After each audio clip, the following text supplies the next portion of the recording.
konsep perancangan dan tahapan pengembangan sistem pakar berbasis pengetahuan. Jadi ini adalah pertemuan terakhir ya teman-teman ya sebelum teman-teman minggu depan UAP.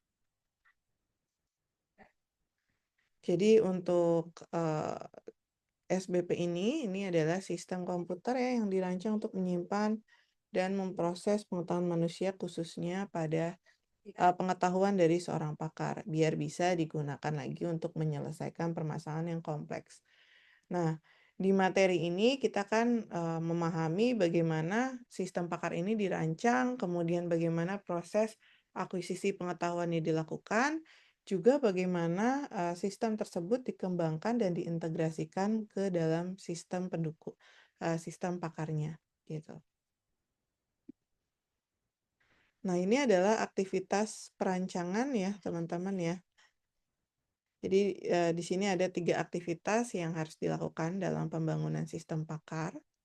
Ya, di sini terdiri dari pengembangan, konsultasi, dan peningkatan. Jadi kita kembali lagi mengulas ke pertemuan pertama teman-teman. Kalau teman-teman ingat ada 2 environment ya yang ada pada sistem berbasis pengetahuan.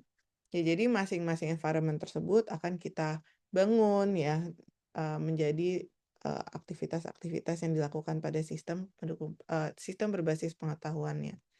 Nah, lingkungan yang pertama itu lingkungan pengembangan. Ya, berarti aktivitasnya adalah pengembangan. Jadi tahapan ini mencangkup pada perancangan struktur sistem ya, pembangunan knowledge base serta implementasi mesin inferensinya. Nah, pada tahap ini knowledge engineer akan bekerja sama dengan para pakar untuk memformalkan pengetahuan ke dalam sistemnya. Kemudian lingkungan yang kedua atau aktivitas yang kedua itu adalah konsultasi. Ya, jadi pada konsultasi ini itu adalah fase penggunaan sistem oleh pengguna akhir ya atau user. Nah, sistem ini akan menerima input berupa fakta dan gejala, kemudian memberikan solusi atau rekomendasi berdasarkan aturan yang sudah tersimpan. Nah, yang terakhir, aktivitas yang terakhir ini adalah peningkatan. Jadi karena sistem pakar bersifat dinamis, nah dia perlu diperbarui secara berkala. Nah, penambahan atau pembaruan ini seperti penambahan aturan baru, koreksi kesalahan, atau juga penyempurnaan pengetahuan yang dilakukan secara bertahap gitu. Karena kan kita tahu bahwa semakin lama pengetahuan itu kan semakin berkembang ya gitu. Jadi otomatis pada sistem pakar juga harus diperbarui sesuai dengan perkembangnya pengetahuan tersebut. Nah, ini adalah bidang permasalahan pada sistem pakar. Jadi sistem pakar ini bisa diterapkan dalam berbagai kategori permasalahan, teman-teman. Nah, pertama, saya interpretasi. Nah, interpretasi ini adalah menarik kesimpulan dari data observasi. Seperti itu. Kemudian prediksi. Nah, prediksi di sini berarti bisa menyelesaikan permasalahan dalam memperkirakan konsekuensi dari suatu kondisi. Kemudian diagnosis. Ya, diagnosis di sini untuk mengidentifikasi penyebab suatu kegagalan atau suatu permasalahan dan seterusnya. Kemudian juga desain. Jadi desain ini akan menyusun komponen sesuai batasan tertentu, kemudian ada perencanaan ya, menyusun langkah untuk mencapai tujuan, kemudian ada monitoring ya di mana di sini akan membandingkan kondisi aktual dengan rencana. Kemudian debugging ya. Kalau debugging ini dia akan memberikan solusi atas kegagalan ya atau suatu error gitu ya, suatu kesalahan. Kemudian perbaikan, melakukan tindakan yang korektif, kemudian ada permasalahan instruksi ya. Nah, instruksi ini akan membantu proses pembelajaran dan terakhir adalah kontrol. Kontrol ini adalah untuk mengendalikan perilaku dari sistemnya. Nah, 10 kategori ini menunjukkan luasnya aplikasi sistem pakar dalam berbagai bidang industri serta pendidikan, seperti itu. Nah, ini adalah tahapan dari perancangan ya, teman-teman ya. Di sini dimulai dari front end analysis ya. Jadi front end analysis ini akan mengidentifikasi masalah, kemudian ruang lingkup permasalahan seperti itu.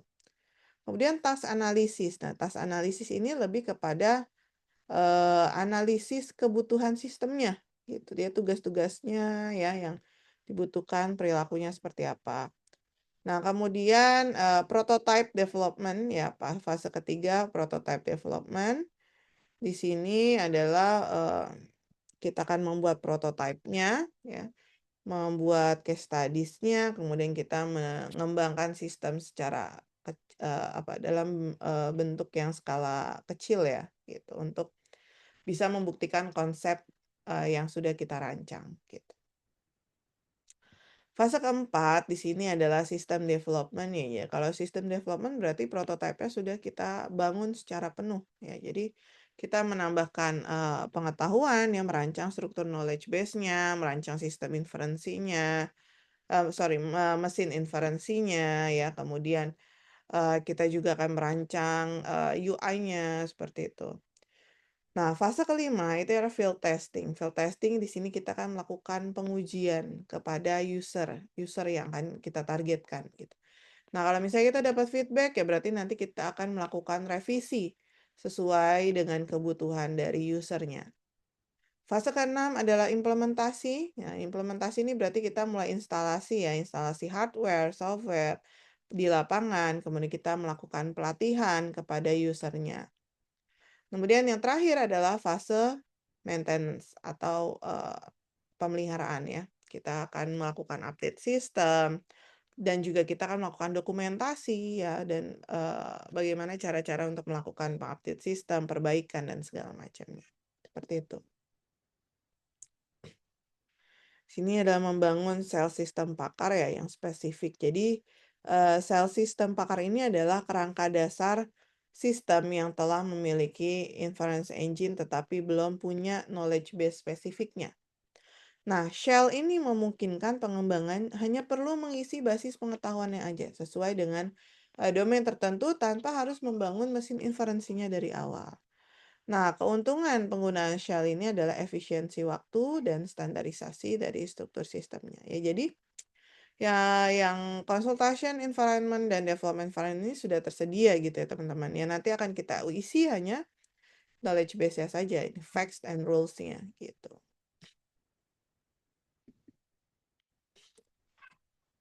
Nah, ini adalah beberapa perangkat lunak yang dapat digunakan untuk membangun sistem pakar, misalnya bahasa pemrograman yang berbasis AI ya, seperti Prolog, kemudian tools berbasis rule base ya, atau framework berbasis web untuk integrasi sistem modern. Jadi pemilihan perangkat lunak ini harus mempertimbangkan kompleksitas masalah, kebutuhan real time, dan juga integrasi dengan sistem lainnya. Nah, di sini kita masuk ke tahap akuisisi pengetahuan, teman-teman. Jadi, kalau teman-teman ingat lagi ya, di pertemuan kedua ya, di situ kita akan membahas tentang akuisisi pengetahuan. Jadi, akuisisi pengetahuan ini adalah proses yang paling krusial dalam sistem pakar. Jadi, bagaimana kita bisa mendapatkan pengetahuan yang dari pakar, seperti itu. Nah, tahapannya yang pertama kita akan mengidentifikasi pakar domainnya. Ya, pada tahap identification. Kemudian kita akan melakukan konseptualisasi ya, kita menemukan konsepnya untuk kita merepresentasikan pengetahuannya. Nah, kemudian formalisasi. Nah, kalau kita udah punya konsepnya, kita bisa merepresentasikan atau mendesain ya struktur untuk mengelola atau mengorganisir si pengetahuannya. Nah, kemudian di situ kita akan memformulasikan aturannya ya sesuai dengan yang tadi kita sudah direpresentasikan ya. Karena dari representasi kita bisa membuat aturan-aturannya ya berdasarkan pengetahuan yang kita dapat. Yang terakhir adalah testing. Jadi bagaimana kita memvalidasi aturannya ya yang sesuai dengan pengetahuan akhir dari pakarnya gitu.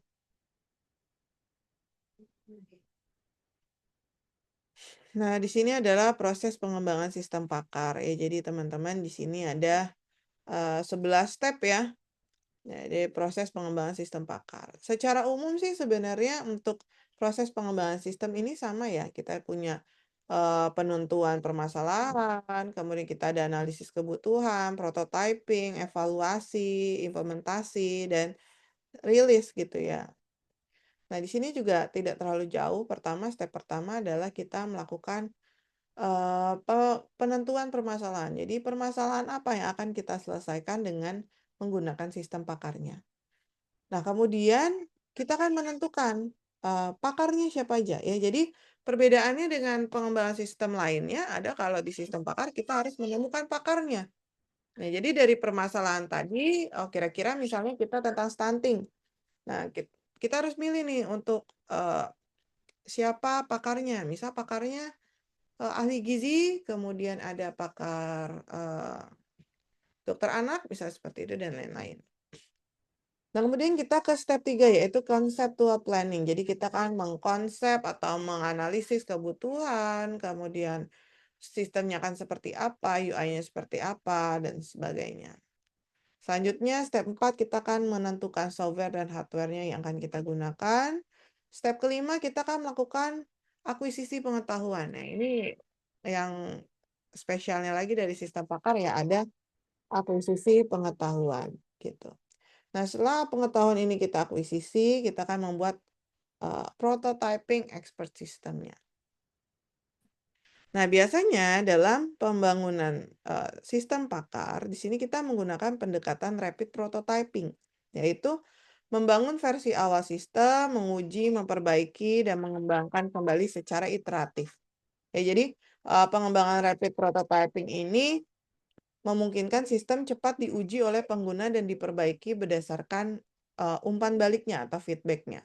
Nah, di prototyping expert system ini kita akan mengembangkan justifier ya, inference engine, knowledge base, blackboard, dan juga interface-nya. Ya, di sini kita menggunakan rapid prototyping. Kalau sudah kita buat prototypingnya, kita akan mengevaluasi atau penguji, memvalidasi prototype yang sudah kita buat. Nah, untuk pengujian sendiri ada dua teman-teman. Pertama ada pengujian performa. Nah, performa ini akan dilakukan oleh pembangun sistemnya atau programmernya bersama stakeholder lainnya. Ya.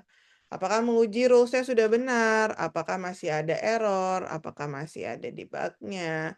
Atau masih ada apa ya? Mungkin ada UI-nya yang kurang respons seperti itu. Nah, itu pada pengujian yang pertama, yaitu performanya. Nah, kalau performanya sudah oke, lalu kita akan mengevaluasi ke usernya. Biasanya kita sebut dengan usability testing.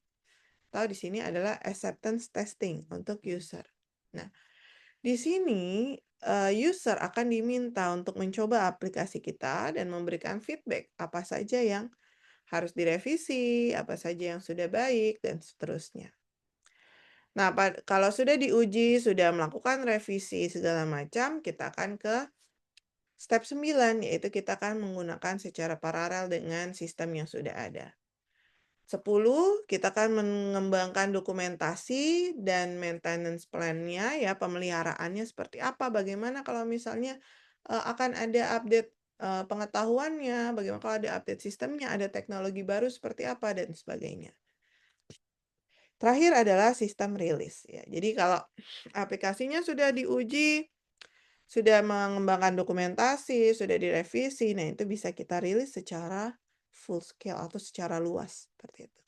Nah, ini adalah untuk pengembangan sistem pakarnya.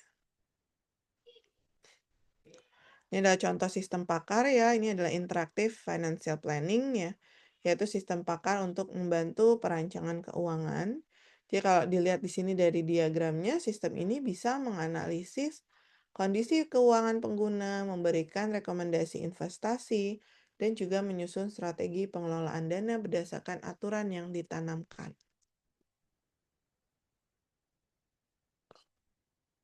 Nah, di sini ada diagram Financial Decision Support Model. Dia membangun alur pengambilan keputusan finansial mulai dari input data pengguna, proses analisis menggunakan inference engine, sampai dengan output berupa rekomendasi.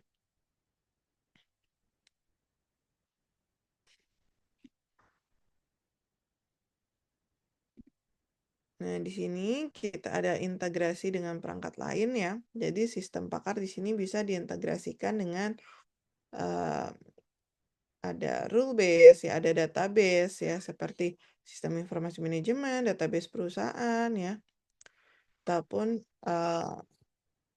dengan sistem lainnya. Nah, di sini kita sudah sampai ke ringkasan ya, bagian pertama. Di sini saya tidak bacakan semua. Jadi ringkasan yang pertama adalah sistem pakar ini bisa meniru proses reasoning pakar dalam menyelesaikan permasalahan. Nah, pendahulunya itu adalah general purpose problem solver ya, yang kurang berhasil karena tidak berbasis pengetahuan yang spesifik. Jadi, general purpose ini dia umum ya, seperti namanya ya, general. Nah, kekuatan sistem pakar ini terletak pada domain yang mendalam, domain knowledge atau pengetahuannya. Jadi, bukan dari metode inferensinya, seberapa kompleksnya gitu ya, tapi dari kedalaman pengetahuan yang teman-teman dapat dari pakarnya gitu. Nah, di sini pengetahuan ini dalam organisasi ya umumnya dimiliki oleh sedikit pakar. Maka dari itu, sistem pakar ini berfungsi mentransfer pengetahuan tersebut ke dalam komputer sehingga bisa digunakan oleh orang awam ya atau orang non-pakar. Nah, di sini reasoning yang dilakukan oleh inference engine ini berbasis metode yang sudah dibahas sebelumnya ya. Dan juga pengetahuan ini dipisahkan dari mekanisme inferensi. Jadi dia pengetahuan dan kontrol itu dipisahkan dari uh, bagan yang berbeda gitu. Nah, kemudian di sini terdapat perbedaan antara lingkungan pengembangan dan lingkungan konsultasi. Nah, komponen utama sistem pakar ini meliputi knowledge acquisition, knowledge base, inference engine, blackboard, user interface, dan explanation subsystem. Ini ada pada pertemuan pertama ya, teman-teman ya. Nah, knowledge engineer ini akan berperan sebagai penghubung antara pakar dan juga sistemnya. Nah, pengetahuan bisa berupa fakta yang deklaratif ataupun prosedur ya. Ini juga ada pada pertemuan pertama. Nah, sistem pakar ini dikembangkan melalui prototyping. Ya, di sini biasanya menggunakan rapid prototyping atau prototyping cepat tadi sudah kita bahas ya. Nah, keunggulan sistem pakar ini akan meliputi peningkatan produktivitas, pelestarian kepakaran, dan kemampuan menangani informasi yang tidak lengkap. Nah, di sini terakhir ya, sistem pakar bisa membuat kesalahan sebagai manusia ya, sebagaimana manusia ya. Jadi untuk pengujiannya harus juga disertakan bersama pakarnya dan stakeholder lainnya. Kemudian terdapat perbedaan antara expert system dengan knowledge system. Ya kan, sistem pakar juga tersedia dalam bentuk siap pakai dan bisa bekerja dengan mode real time. Nah, di sini untuk persiapan ujian akhir semester ya, teman-teman nanti bisa untuk mempelajari studi kasus ya yang ada pada pertemuan 9 sampai dengan pertemuan ke 13 ya. Jadi dari teorema Bayes, forward chaining, backward chaining, certainty factor, dan inferensi fuzzy ya.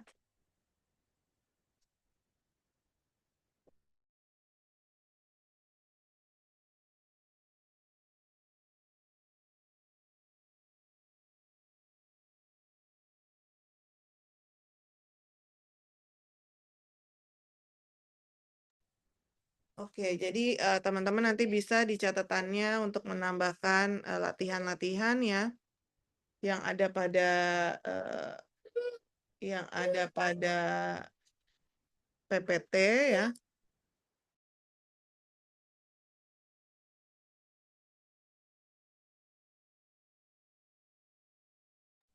Jadi nanti untuk untuk UAP besok di catatannya dipenuhin ya teman-teman ya. Jadi dari latihan-latihan soal, teori-teori ya, kemudian apa namanya, tahap-tahapan SBP seperti itu. Ada yang mau ditanyakan sebelum kita tutup pertemuan kita hari ini?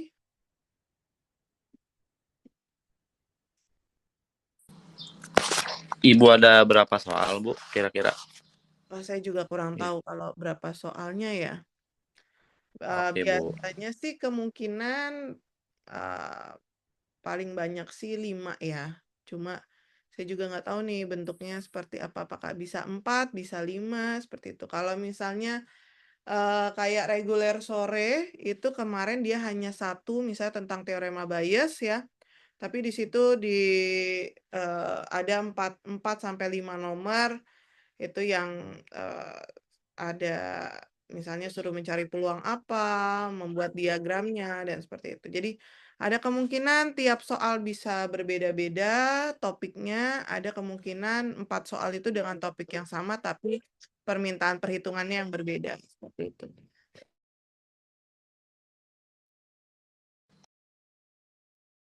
Baik, Bu. Terima kasih. Ada lagi yang mau ditanyakan?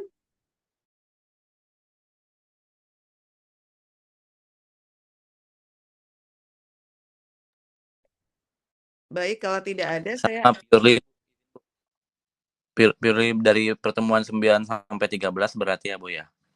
dipelajari aja untuk catatannya dari pertemuan pertama sampai pertemuan ke-13 ya berarti ya. Karena kan sampai pertemuan 15 boleh.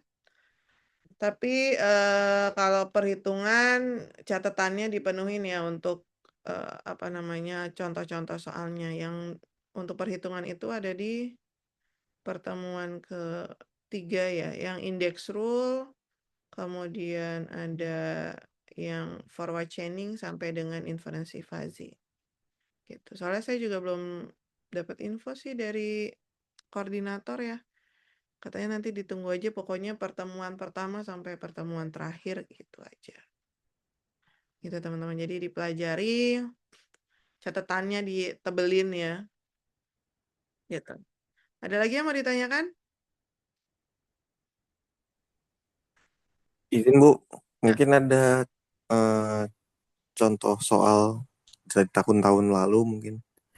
Kalau contoh soal sih saya nggak ada ya, Kak. Dan saya juga nggak, apa kalau dari koordinator, belum diperbolehkan untuk men-share soal tahun lalu, tapi tidak jauh dari latihan-latihan yang ada di PPT teman-teman. Gitu. Jadi silakan aja dipelajari contoh-contoh yang ada di PPT setiap pertemuannya, ya. Nah itu nggak jauh dari situ kok, gitu.